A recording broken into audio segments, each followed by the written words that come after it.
네, 글로벌 인사이트 소식 확인해 보셨습니다. 이어서 김규성 앵커와 좀 말씀 나눠보도록 하죠.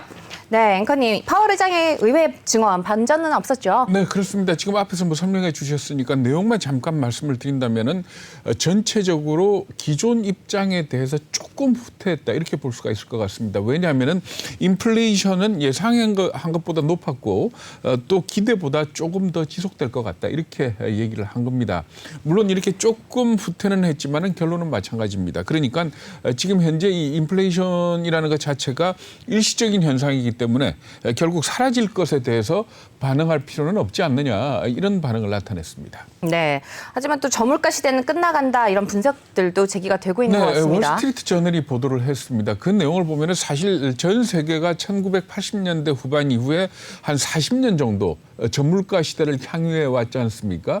그런데 이게 아무래도 이제는 저물 것 같다. 저물가 시대는 끝날 것 같다라고 분석을 하고 있습니다. 그 이유는 뭔가 하면은 1980년대 이후에 저물가 시대를 끌었던 요인은 한 세 가지 정도로 집약이 됩니다. 첫 번째는 잘 아시겠지만은 중국이 1980년대 글로벌 경제에 편입이 되면서 값싼 노동력을 이용한 값싼 상품을 전 세계에 수출을 하게 된 겁니다. 네. 여기에다가 중국과 마찬가지입니다만은 이 글로벌화, 세계화가 되면서 중국뿐 아니고 전 세계적으로 가장 싼 물품들이 각국으로 수출이 되는 그런 현상이 빚어졌습니다. 그리고 네. 세 번째는 많이들 아시겠지만은 아마존 효과라고 불리는 전자상거래와 관련된 치열한 가격 경쟁 이렇게 네. 볼 수가 있습니다. 골드만삭스가 2016년에 분석한 걸 보면은 아마존 효과로 인해서 근원 물가가 미국 같은 경우에 매년 0.1%포인트 정도 낮아졌다 이렇게 분석을 하고 있거든요. 그러니까 결국 이런 요인들이 합쳐져서 1980년대 이후에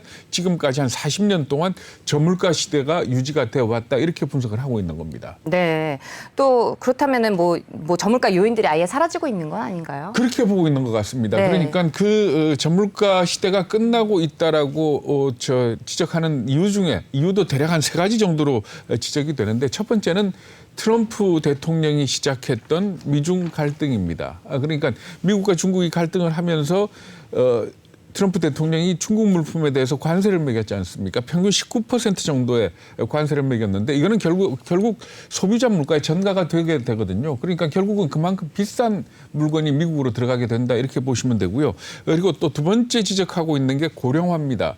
어느 나라 할 것 없이 지금 고령화를 겪고 있지 않습니까? 그러니까 나이가 많은 사람들의 비율이 높아진다는 사실은 뭔가 하면은 생산하는 사람은 줄어들고 쓰는 사람만 소비하는 사람만 늘어난다 이렇게 보시면 되기 때문에 아무래도 앞으로 이 고령화라는 것 자체가 인플레이션의 한 요인이 될 거다 이렇게 지적을 하고 있고요. 그리고 또 세 번째는 가장 결정적인 게 결국 팬데믹입니다. 네. 코로나 팬데믹으로 인해 가지고 병목 현상이 일어나고 뭐 이랬지 않습니까? 이러면서 원자재 가격이 오르고 했기 때문에 이게 일시적인 현상이 아니고 아마도 지속이 되지 않겠느냐 이렇게 예상을 하고 있는 겁니다. 더군다나 이 코로나 회복 과정에서 수요가 급격하게 늘어나고 이게 결국 물가를 자극하게 된다면은 앞에서 설명드린 여러 가지 요인들이 겹쳐져 가지고 장기적으로 물가가 오르는 물론 1970년대처럼 그렇게 물가가 폭증하는 그런 상황은 오지는 않겠지만은 3% 미만의 아주 안정적인 물가 상승 추세는 이제는 좀 어렵지 않겠느냐 이렇게들 예상을 하고 있는 겁니다. 네, 또 다른 소식도 있습니다. 유럽연합이 탄소 국경세를 제안을 또 했죠. 네, 주식 투자하시는 분들 이거 좀 눈여겨서 봐야 될 부분입니다. 그러니까 네. 탄소 국경세라고 하면 뭔가 하면은 이산화탄소에 대한 규제가 느슨한 국가에서 제품을 만들어 가지고 이산화탄소 규제가 강한 국가로 수출하는 물품에 대해서 관세를 물리는 그런 세금으로 생각을 하시면 됩니다. 그러니까 탄소 배출이 많은 나라에서 생산된 제품이 유럽으로 들어올 때는 거기에 대해서 관세를 물리자 하는 그런 내용이거든요. 네. 이게 물론 결정된 건 아닙니다. 유럽연합 집행위원회 그러니까 유럽연합의 행정복격으로 보시면 되는데 유럽연합의 집행위원회가 이런 탄소 국경세를 제안을 한 겁니다. 이 제안과 함께 무슨 얘기를 했는가 하면은 2035년까지는 내연 기관차를 신규로 판매하는 것은 아예 금지시키겠다라는 그런 내용도 포함이 되어 있습니다. 그렇기 때문에 사실 탄소를 많이 쓰는 전기를 이용해서 값싸게 만든 물건을